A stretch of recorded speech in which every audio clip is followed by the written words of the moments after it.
Bom dia, boa tarde, boa noite para você que não me conhece. Meu nome é João e eu estou aqui hoje para falar com você a respeito do Templo de Salomão.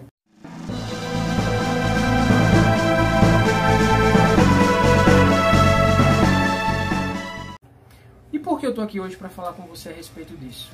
Em um dos estudos que eu acabei fazendo aqui pela internet, o YouTube é um lugar muito bom para a gente pesquisar várias coisas, eu me deparei com um conteúdo de um canal que por vezes acerta, que por vezes traz realmente conteúdos muito bons e produtivos, que nos acrescentam muito. Esse rapaz, ele falou uma heresia muito grande. Ele basicamente disse que o templo que Davi tentou construir para Jeová foi rechaçado pelo próprio Jeová, porque o projeto e o propósito de Jeová era, na verdade, construir apenas um templo espiritual. Um templo que seria edificado pela ação do Espírito Santo de Deus através do sacrifício da vinda e posteriormente do sacrifício do nosso Senhor Jesus Cristo. E bem, eu preciso dizer para vocês que isso não é verdade, isso é uma heresia. Por quê? Eu fiz uma rápida colinha aqui de alguns versículos que eu me lembrei rapidamente quando eu comecei a meditar sobre esse assunto. E eu preciso dizer para vocês que Deus já tinha um propósito desde os tempos de Moisés para que um templo fosse erguido e edificado a ele, Deus, Jeová. E Deus fala para o povo, antes de entrar na terra prometida, que ele, após o povo entrarem na terra prometida, iria mostrar um lugar em que o templo seria erguido para que o povo viesse adorar a Deus.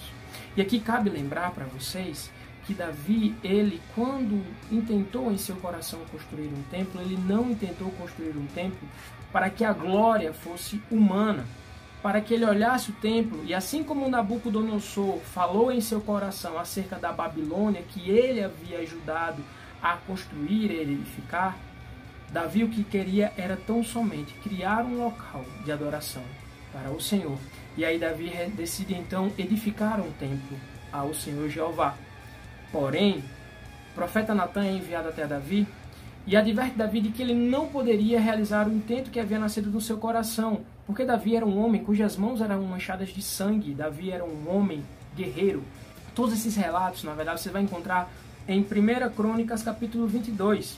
Né? E lá, a observação que eu fiz aqui, foi que Davi foi quem idealizou a construção do templo e deixou tudo preparado para que Salomão, quando tivesse maior, viesse a construir esse templo ao Senhor.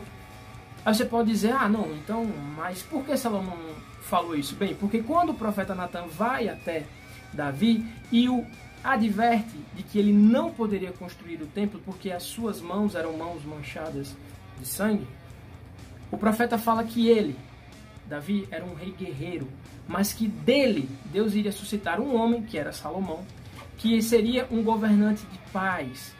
E ele, Salomão, é quem seria a pessoa correta e adequada para a edificação do templo do Senhor. Isso está na Bíblia.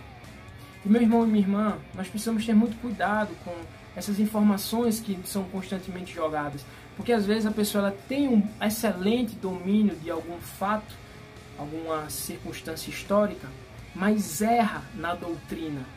E é muito importante que nós venhamos a acertar na doutrina, porque a palavra de Deus é clara ao declarar que aquele que erra em um dos mandamentos, erra em tudo. E é por isso que quando Jesus ele olha, né, a situação do jovem rico e fala que o jovem rico deveria abandonar tudo, né, que ele havia construído até aquele momento e seguir Jesus, o jovem rico fica triste, vai embora, e aí perguntam, quem poderá salvar-se? E Jesus responde, para o homem é impossível, mas para Deus nada é impossível.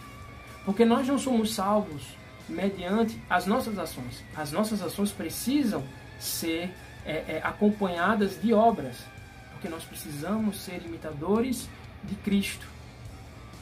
Mas não é por essas obras que nós seremos salvos. Nós seremos salvos pela misericórdia e pela graça, pelo favor imerecido que é a graça que veio mediante o sacrifício de Cristo na cruz do Calvário para salvar a mim e para salvar a você.